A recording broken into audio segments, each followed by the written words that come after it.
I never expected to find the letter that would unravel my entire marriage while cleaning out my mother's old cedar chest. The musty smell of aged wood and mothballs filled my nose as I lifted the worn envelope. My mother's elegant handwriting still crisp after all these years.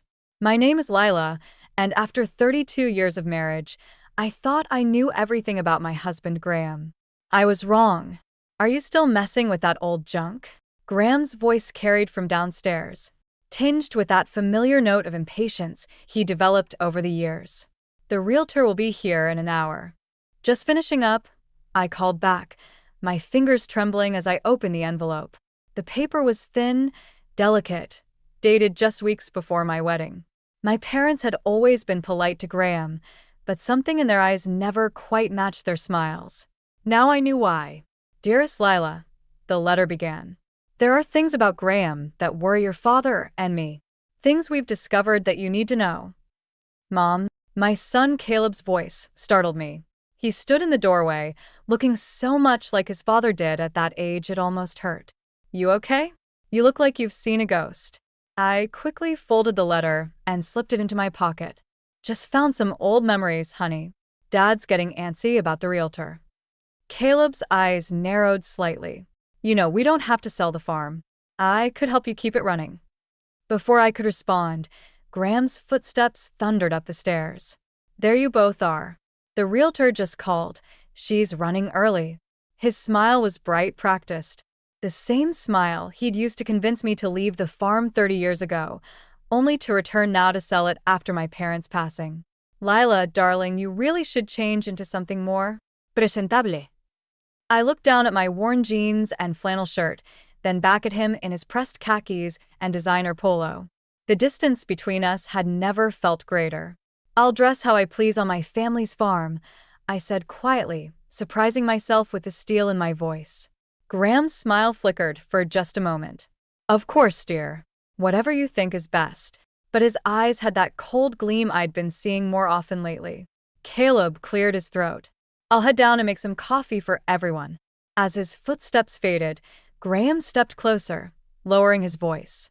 We need this sale, Lila. You know that. His hand brushed my arm, but it felt more like a warning than affection. I touched the letter in my pocket, thinking of my parents' concerns buried in those pages. Do I asked. Do I really know anything anymore, Graham? His face hardened for a split second before smoothing back into that perfect mask. What's that supposed to mean? Before I could answer, the doorbell rang. But standing there, watching my husband's carefully controlled expression, I knew things would never be the same. My parents had tried to warn me all those years ago. Now it was time to find out exactly what they knew. The realtor's visit went exactly as Graham wanted, quick, efficient, and ending with a promise to list the farm well above market value. I couldn't focus on any of it, though. My mother's letter burned in my pocket like a hot coal, and Graham's practiced charm felt more suffocating than ever. After the realtor left, I needed air. The old maple tree behind the barn had always been my thinking spot, but Graham's voice followed me even there. We should be celebrating, he called out, crossing the yard with 2 glasses of wine. This sale could set us up for life, Lila. I watched him approach, noticing how his expensive shoes sank slightly into the soft earth. He'd never gotten used to farm life, always treating it like something beneath him. I was thinking about Caleb, I said. Graham's smile tightened. What about him? He offered to help keep the farm running. Absolutely not. Graham set the wine glasses down harder than necessary on the old picnic table. He has a career in tech. He doesn't need to throw that away playing farmer. Like I threw away my life playing farmer? The words slipped out before I could stop them. Graham's face did that thing where it completely smoothed over, like drawing curtains across a window. That's not what I meant, and you know it. I gave you a better life in the city. Gave me? I stood up straighter. I left everything I knew for you, Graham. My family, my home. And look how well that turned out. He gestured broadly at his designer clothes. We have a beautiful house, social connections, everything we could want. Everything you could want, I corrected quietly. Before he could respond, Caleb's voice carried across the yard. Mom? Dad? You might want to see this. We found Caleb in the barn, holding an old leather briefcase. My heart stopped. I recognized it as my father's. Found this tucked away in the hayloft, Caleb said, brushing off dust. Looks like Grandpa kept some interesting records. Graham stepped forward. That's private family business. My family's business, I interrupted, taking the briefcase from Caleb. And since we're selling the farm, I should probably know exactly what's in here. Graham's hand shot out, gripping my arm. Lila, there's no need to dig up ancient history. What's done is done. I looked down at his hand, then back up at his face. Something in my expression made him let go immediately. Dad, Caleb said, his voice carrying a warning note I'd never heard before. Maybe you should take a walk. Graham's mask slipped for just a second, showing something ugly underneath. Then he smiled, all charm again. Of course. You two enjoy your little treasure hunt. I need to make some calls anyway. As he walked away, Caleb turned to me. Mom, there's something else you should know. I've been doing some digging of my own, and Dad's been… Wait, I said, pulling out my mother's letter. First, I need you to read this. Then we'll open the briefcase together. Caleb took the letter, his expression growing darker as he read. When he finished, he looked up at me with my father's eyes. Mom, I think we need to stop the farm sale. Right now. Why? Because, he said grimly, I don't think Dad's planning to share the money with you at all. My hands trembled as I spread the contents of my father's briefcase across the kitchen table. Bank statements, old contracts, and a stack of letters painted a picture I wasn't ready to see.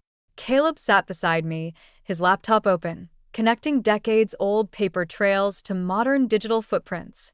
Look at this, he said, turning his screen toward me. Dad's been taking out loans against the farm for years. He forged your signature on at least 3 of them. The room spun slightly. That's impossible. I would have known. Would you? Caleb's voice was gentle but firm. He's always handled the finances. Said it was taking the burden off you, remember? A memory surfaced. Graham insisting I sign papers without reading them, always with that disarming smile. Just trust me, darling. Why stress yourself with these details? The kitchen door swung open, and Graham walked in, freezing when he saw the briefcase's contents spread across the table. For a split second, raw panic flashed across his face before his usual smooth mask slipped back into place. What's all this? He moved toward the table, but Caleb shifted subtly, blocking his path. Why don't you tell us about the loans, Dad? Caleb's voice carried an edge I'd never heard before. Or maybe about Uncle Eldon's offer? Graham's laugh sounded forced. What offer? I haven't spoken to Eldon in years. Really? I pulled out a letter dated just 2 weeks ago. Then why is he writing about your plans to take over his company? About how selling my family's farm would give you the capital you need. Lila, darling, you're misunderstanding. Don't. My voice shook, but not from fear. Don't you dare call me darling while you're standing there lying to my face. Graham's charm vanished like smoke. Fine. You want the truth? I'm suffocating here, playing happy family while watching opportunities slip away. Eldon's offering me everything I've worked for, and you're both trying to ruin it with your sentimental attachment to this worthless piece of land. Worthless. I stood up slowly. This farm put Caleb through college. It paid for your fancy cars and designer clothes. It's been in my family for 4 generations. And now it's going to set me free. His smile turned cruel. The papers are already signed, Lila. The sale goes through next week, and there's nothing you can do about it. Caleb stood up. Actually, there is. I've already contacted the bank about the fraudulent loans. And Uncle Eldon? He's very interested in hearing about your creative financing. Graham's face went white. You wouldn't dare. I'm your father. No. Caleb cut him off. You're the man who's been stealing from my mother for 30 years. Graham turned to me, desperation replacing his usual confidence. Lila, please. We can work this out. Everything I did was for us. Get out. The words came easily, decades of suppressed anger finally breaking free. Get out of my house, Graham. My lawyer will contact you tomorrow. He opened his mouth to argue, but something in my expression stopped him. Without another word, he turned and walked out, leaving behind the echoing sound of his expensive shoes on my farmhouse floor. Caleb touched my shoulder.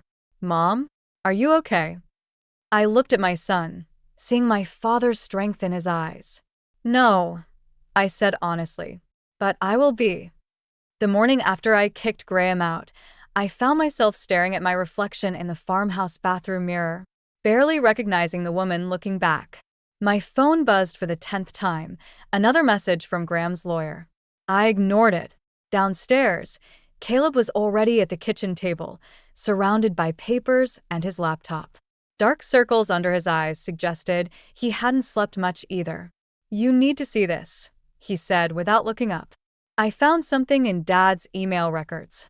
"Should I even ask how you got those?" A ghost of a smile crossed his face. "Probably not." I sat down beside him, and he turned the screen toward me.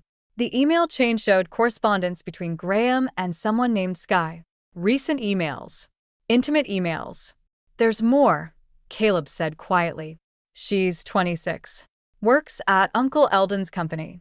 They've been seeing each other for months." The kitchen suddenly felt too small, too warm. I got up and walked to the window, watching the morning fog roll across the fields my grandfather had planted decades ago. "Mom," Caleb's voice was gentle. "There's something else. About the farm sale." The back door creaked open, cutting him off. Graham stood there, looking unusually disheveled in yesterday's clothes. "You shouldn't be here," I said, but he held up his hands in surrender. "Please, just listen. I can explain everything." "Explain what?" Caleb stood up. "The affair? The forged loans? Or maybe how you planned to transfer the farm sale money to an offshore account?" Graham's face went slack with shock. "How did you? I'm in tech, remember? The career you were so proud of me pursuing." Caleb's laugh was bitter. "Turns out those skills are pretty useful for exposing fraud." "It's not fraud," Graham snapped. "Everything I did was for this family." "Stop." My voice was quiet but firm. "Just stop lying, Graham. For once in your life, tell the truth." He looked between us, then something seemed to break. His shoulders sagged. "Fine. You want the truth? I'm broke. The debts, the gambling, it all caught up. Eldon offered me a way out, but I needed capital. The farm was my only option." "Our farm," I corrected. "My family's legacy." "A legacy of what?" "Dirt and hard work." His mask slipped completely, showing the contempt beneath. "I gave you civilization, culture. I made you somebody." "No," I said, moving to stand beside Caleb. "You made me smaller. Every year, every lie, every time you made me doubt myself, you were making me smaller to make yourself feel bigger." Graham's face hardened. "Well, it doesn't matter now. The sale contract is binding. In a week, this will all be over." Caleb smiled, and for the first time, I saw something of Graham in him, but sharper, more focused. "Actually, I already spoke to Uncle Eldon this morning. Interesting man. Very interested in hearing about your creative accounting at his company." The color drained from Graham's face. "You're bluffing." "Want to bet on that?" Caleb asked. "Seems risky, given your track record with gambling." Graham turned to me, desperate now. "Lila, please. We can work this out. Think about our life together." "I am," I said. "And I'm thinking about the life I want now, without you in it." He stared at me for a long moment, then turned and walked out, leaving the door open behind him. The morning fog rolled in, carrying the scent of damp earth and new possibilities. "Mom," Caleb touched my arm. "Are you ready to hear the rest about the farm?" I nodded, feeling stronger than I had in years. "Yes." No more secrets. Eldon Whitaker's office felt like stepping into another century, all dark wood and leather, with a view of the city that made everything below look like toys. The old man himself sat behind an enormous desk, studying me with eyes that reminded me painfully of Graham's. "So," he said, "you're the farm girl who's been causing all this trouble." "I prefer rightful property owner," I replied, keeping my voice steady. Though I suspect you already knew that when you made your deal with Graham. Eldon's laugh was surprisingly warm. Direct. I like that. He pulled out a folder and slid it across the desk. Take a look. Inside were photos Graham with Sky at expensive restaurants, on vacations, shopping for rings. The dates on them went back almost 2 years. Why are you showing me these? My fingers crumpled the edge of one photo. Because Graham's been playing us both. Eldon leaned forward. He promised Sky marriage, told her he was divorcing his cold, controlling wife. Used her position here to access sensitive information. Meanwhile, he told me he needed the farm money to expand the business, promised me loyalty if I helped him secure it. I thought of Graham's desperate face yesterday morning. But you never intended to give him the company, did you? Give my life's work to a man who betrays everyone who trusts him? Eldon scoffed. I needed proof of his true nature. Thanks to you and your son, I got it. My phone buzzed, another message from Graham. I ignored it. There's more, Eldon continued. Graham's gambling debts? They're to some very dangerous people. He's not just trying to steal your farm, he's running scared. A knock at the door interrupted us. A young woman entered, beautiful, nervous, and instantly recognizable from the photos. Uncle Eldon, oh. Sky stopped short when she saw me. I'm sorry, I didn't. It's all right, I said, standing. I think we should talk. The next hour was brutal. Sky's story poured out. Graham's promises, the manipulation, the lies. She showed me texts where he claimed I was abusive, that I'd trapped him in a loveless marriage. I'm so sorry, she whispered, tears streaming down her face. I never knew. He seemed so sincere. He always does, I said softly. My phone buzzed again. This time, I looked. Graham. Meeting at the farm. 3 p.m. Last chance to fix this peacefully. Eldon watched me read it. You know it's a trap, right? He's desperate now. Dangerous. Good. I stood up, suddenly clear about what needed to happen. Because I'm done being afraid of Graham's games. Mrs. Whitaker, Sky said. What are you going to do? I looked between them. The Uncle Graham tried to deceive, the young woman he'd manipulated, and thought about my son at home, working to protect our legacy. I'm going to do what I should have done 30 years ago, I said. I'm going to show Graham exactly who he married. As I left Eldon's office, my phone buzzed one final time. Caleb. Mom, don't go to the farm alone. Graham's withdrawn everything from our accounts. All of it. I smiled grimly as I stepped into the elevator. Graham wanted to play his final hand? Fine. But this time I was holding all the cards. The farm looked different at sunset. Shadows stretched across the fields like reaching fingers as I pulled up to find Graham's expensive car already parked in front of the barn. Caleb's warning text flashed through my mind, but I pushed it aside. This needed to end. I found Graham in my father's old office, rifling through the desk drawers. Looking for something? My voice made him jump. Lila. He straightened, trying to summon his usual charm. I was hoping we could talk privately. About what? The money you stole? Your girlfriend? Or maybe the gambling debts? His smile faltered. I see Eldon's been talking. You can't trust him, Lila. He's trying to turn you against me. Like you tried to turn Sky against me? I pulled out my phone, showing him the photos. 30 years, Graham. 30 years of lies. Everything I did was for us. Stop. My voice cracked like a whip. No more lies. Where's the money? Something dark crossed his face. Safe. And it'll stay that way unless you sign these. He pulled out a stack of papers. Full ownership of the farm. Transferred to me. Sign, and I'll make sure you're taken care of. Like you took care of me all these years? I laughed, but it sounded hollow. I trusted you with everything, my home, my family's legacy, my life. And you never loved any of it, did you? I loved the potential. He stepped closer. This farm, your family name, they were stepping stones. We could have been so much more if you hadn't been so provincial. The word hit like a slap. All those years of him subtly mocking my background, making me feel small, rushed back. Sign the papers, Lila. His voice softened. Don't force me to do this the hard way. What's the hard way, Dad? We both turned to find Caleb in the doorway, holding a laptop. This isn't your concern, son, Graham said. Actually, it is. Caleb opened the laptop. See, while you were busy emptying accounts and meeting with Sky, I was following the money. Every transfer, every hidden account, every contact with your gambling friends. One click, and it all goes to the FBI. Graham's mask cracked completely. You're bluffing.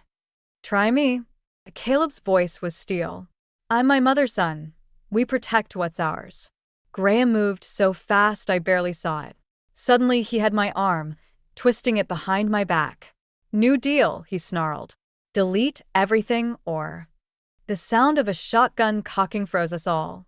Or what? Eldon stood in the other doorway, my father's old shotgun in his hands. Let her go, Graham. It's over. Uncle Eldon, please. Graham's voice turned desperate. We can work something out. Like you work things out with my company's accounts? Eldon's aim didn't waver. The police are already on their way. Your choice how they find you. Graham's grip tightened painfully.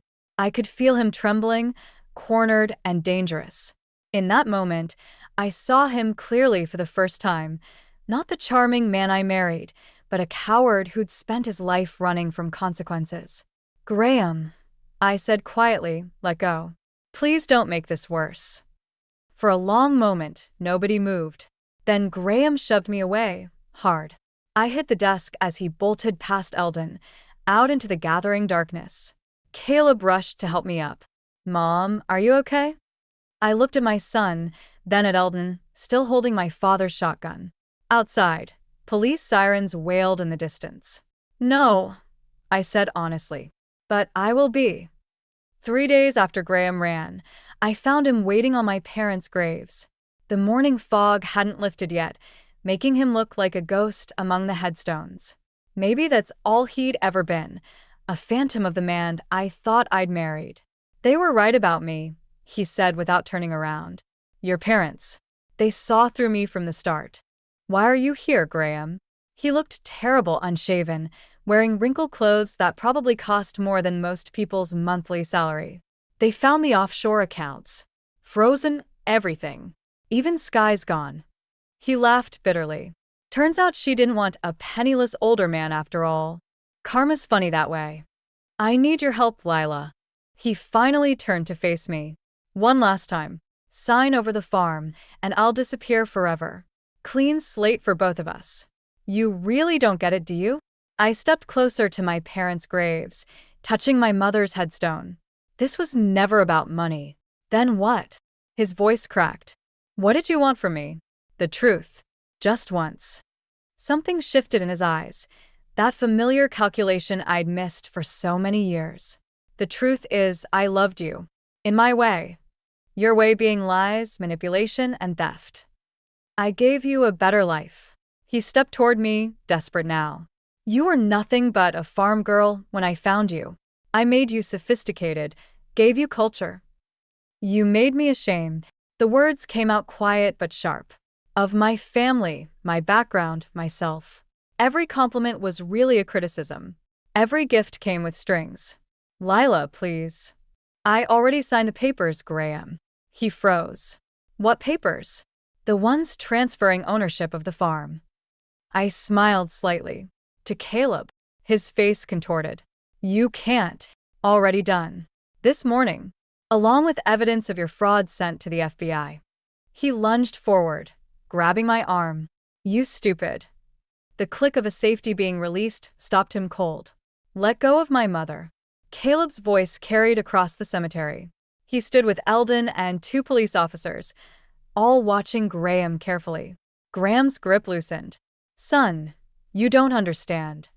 I understand perfectly. Caleb moved closer, his aim steady. Mom taught me about legacy, about honor. You taught me what kind of man not to be. Graham looked between us, his mask crumbling completely. For the first time, I saw him clearly, small, desperate, empty. Officers, Eldon called out. This is the man I spoke to you about. As they approached, Graham turned to me one last time. I could have made you extraordinary. No, I said softly. I already was. You just couldn't see it. I watched them lead him away, his expensive shoes stumbling on the damp grass. Caleb lowered the gun and wrapped an arm around my shoulders. You okay? I looked at my parents' graves, thinking of their letter, their warnings, their love. You know what? I really am. The morning fog began to lift, revealing the farm spread out below us, strong, enduring, free. Just like me. Let's go home, I said to my son. We have work to do. 1 year later, I stood in the newly renovated barn, watching Caleb explain our hydroponic farming system to a group of agricultural students. The old place had transformed, solar panels on the roof, computer stations next to traditional farming tools, and rows of indoor crops growing alongside our traditional fields. Mom, Caleb caught my eye from across the room. Want to tell them about the Heritage Wheat Project? I smiled, remembering my father's passion for sustainable farming. Actually, I think Eldon should handle that part. Eldon stepped forward from where he'd been quietly observing. The past year had changed him too. Working with us had given him something Graham never could: genuine family connection. The Heritage Wheat Program, he began, was Lila's idea, combining traditional farming knowledge with modern technology. Just like this partnership. After the students left, Caleb found me in the office, my father's old office, now modernized but still holding his worn leather chair. Got something to show you, he said, setting his laptop down. Remember that tech startup I've been working with? Look who just invested. The screen showed a familiar name, Sky Martinez, now running her own investment firm. She wanted to make things right, Caleb explained. Said she learned about integrity the hard way. Haven't we all? I touched my mother's letter, now framed on the wall alongside our new business licenses. Heard from the prison today, Caleb said quietly. Dad's requesting visitation again. I looked out the window at our thriving fields. What did you tell them? Same as always, balls in your court, Mom. I thought about Graham, about revenge and justice and healing. Maybe someday, I said. But not today. We have more important things to focus on. Eldon knocked on the door frame. Speaking of focus, the Organic Certification Board is here, ready to show them what a modern family farm looks like. Family farm. The words meant something different now. Not just blood and history, but choice and growth. The legacy my parents wanted to protect had evolved into something they never could have imagined, but would have loved. Before we go, Caleb said, there's one more thing. He pulled out an envelope, not unlike the one that started all this. The bank approved our loan to buy the Peterson place next door. We can expand the sustainable farming program. I took the envelope, feeling its weight. Not just paper, but possibility. Your grandfather always said that land was meant to grow more than just crops. He was right, Caleb smiled. It grows strength too. As we walked out to meet the certification board, I caught my reflection in a window. I saw what Graham never could, not just a farm girl or a sophisticated city wife, but a woman who'd finally grown into herself, roots and all. You know, Eldon said as we crossed the yard, Graham once told me you'd never understand real business. I laughed, watching our employees, young farmers and tech experts working side by side, tend to both ancient soil and modern innovation. Graham never understood that the best business isn't about taking, I said. It's about growing something larger than yourself. The afternoon sun caught the solar panels, making them shine like beacons. Below them, my family's wheat swayed in the breeze, strong and free. Just like me.